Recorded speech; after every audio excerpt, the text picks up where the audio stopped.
அன்னைய தின வாழ்த்துக்கள்மா. நம்ம இன்னைக்கு குயின்ஸ் பஸ்ல வந்திருக்கோம், உங்களுக்காக கிஃப்ட் எடுத்துருக்கோம். கிஃப்ட் எடுத்துருக்காங்க, வாங்கிக்கிறீங்களா?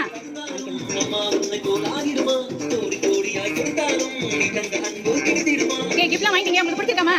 பிடிச்சிருக்கா? குயின்ஸ் பஸ்ல சூஸ் பண்ணி இந்த கிஃப்ட்லாம் உங்களுக்கு யார் அனுப்பியிருப்பா அப்படின்னு உங்களால கெஸ் பண்ண முடியுமா? முடியும். யார் அனுப்பியிருப்பாமா? பேர் சொல்லுங்க. எத்தனை பசங்க உங்களுக்கு? 5 பேர். 2 பேர் தான் சொல்றீங்க. சரி, உங்களுக்காக ஒரு வாழ்த்து அனுப்பியிருக்காங்க. வாழ்த்தை கேட்டுட்டு யார் அனுப்பியிருப்பா அப்படின்னு நீங்க கெஸ் பண்றீங்களா?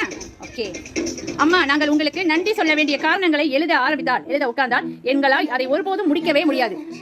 உங்களுக்கு நன்றி சொல்லணும்னு காரணத்தை எழுத ஆரம்பிச்சா அதை சொல்லி முடியாதான். வருஷ கணக்கானாலும் எழுதி முடிக்க முடியாதான்.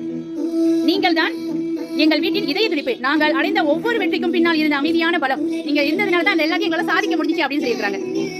எல்லாம் சுலபமாக இருந்த போது மட்டுமல்ல, குறிப்பாக சிரமமான நேரங்களிலும் எங்களை நேசித்ததுக்கு நன்றி. நீங்கள் தான் எங்களுக்கு கிடைத்த மிகப்பெரிய பலம். உங்களை போல ஒரு பலம் இல்லாம இருந்திருந்தா கண்டிப்பா எங்களால் எந்த வெற்றியுமே அடைஞ்சிருக்க முடியாதம்மா அப்படின்னு சொல்லியிருக்காங்க.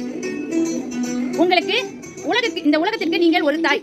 மக்கள் பார்க்கறதுல நீங்க வந்து எங்களுக்கு ஒரு தாய் மட்டும் அப்படின்னு சொல்லுவாங்க. ஆனால் எங்களுக்கு நீங்கள் தான் உலகம். உங்கள் அன்புதான் நாங்கள் இளைப்பாற மிகவும் மென்மையான இடம். நாங்கள் பின்தொடர வேண்டிய வலிமையான ஒளி. எங்கள் ஆன்மாவின் கருணையின் விதைகளை விதைத்து அவற்றை மிகுந்த பொறுமையுடன் வளர பார்த்ததுக்கு நன்றி. நாங்க எவ்வளவு வெற்றி அடைந்ததுக்கு முக்கியமான காரணம் நீங்கள் தான் அம்மா அப்படி சொல்லியிருக்காங்க. இதயம் எங்க உள்ளதோ அதுவே வீடு என்பார்கள். ஆனால் எங்களுக்கு நீங்கள் எங்க இருக்கிறீர்களோ அதுவே எங்கள் வீடு.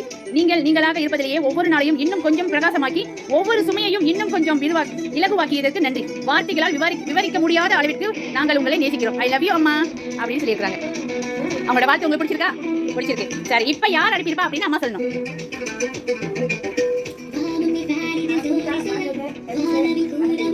இவங்க 4 பேர் யாருமா? பிள்ளைங்க. Annamary, Margaret, Elizabeth, Punitha. இவங்க 4 பேரும் தான் இந்த சர்ப்ரைஸ் உங்களுக்காக அனுப்புனது. சந்தோஷமா உங்களுக்கு? எதிர்பார்த்தீங்களா இன்னைக்கு உங்களுக்கு ஒரு பரிசு வரும், கிஃப்ட் வரும்? எதிர்பார்த்தீங்களா? அதான் பெஸ்ட். நீங்க எதிர்பார்க்கணும். அனுப்புறனால ஏன்னு கேள்வி கேட்கணும். ஏன்னா இன்னைக்கு உலகமே கொண்டாடக்கூடிய உங்களோட தினத்துல அப்புறம் நீங்க கொண்டாடலாம் எப்படி அப்படின்னு சொல்லி தான் உங்களுக்காக அந்த நாளை வீணாக்கிட கூடாது. இந்த அன்னைய தினத்தை வீணாக்கிட கூடாது. எங்க அம்மாவுக்காகவே உரியதாக ஆரம்பிக்கப்பட்ட இந்த நாள், கொண்டாடப்பட வேண்டிய இந்த நாள் எங்க அம்மாவோட நாள். அப்படி அதை வந்து நாங்க எப்படி கொண்டாடாம விட்டுருவோம் அப்படின்னு சொல்லி உங்களுக்காக உங்க பிள்ளைகள் அனுப்பி இந்த சர்ப்ரைஸ்க்காக நீங்க என்ன செலவிடுவீங்கம்மா? கூட இல்லையா? எல்லாம் வெளியே இருக்காங்களா? எங்க இருந்தாலும் இந்த நாள்ல அம்மாவை நினைக்காத குழந்தைகள் இருக்கவே முடியாது. அம்மாவா இல்லையா? அந்த நாள்ல கூட இருந்து கொண்டாட வேண்டிய இந்த நாள்ல உங்க கூட இருக்க முடியாம இருந்தாலும் இப்படி ஒரு சர்ப்ரைஸ் அனுப்பிட்டு அம்மா கொஞ்சம் சந்தோஷம் அடைவாங்க. கூடிய சீக்கிரம் நாங்க தான் வருமா, நம்ம எல்லாம் சேர்ந்து கொண்டாடலாம் அப்படின்னு சொல்லியிருக்காங்க. ஓகே, நீங்க உங்களுக்கு வேற சொல்லுமாமா? சரி, திரும்பவும் நாங்க பிரின்ஸ் பசலி உங்களுக்கு உங்களோட அன்னைய தின வாழ்த்துக்களை சொல்லிக்கிறோம். அது மட்டும் இல்ல, உங்களுக்கு சூப்பரான ஒரு கேக் கூட கொடுத்துருக்காங்க. கேக் வச்சாமா? இருந்தாலும்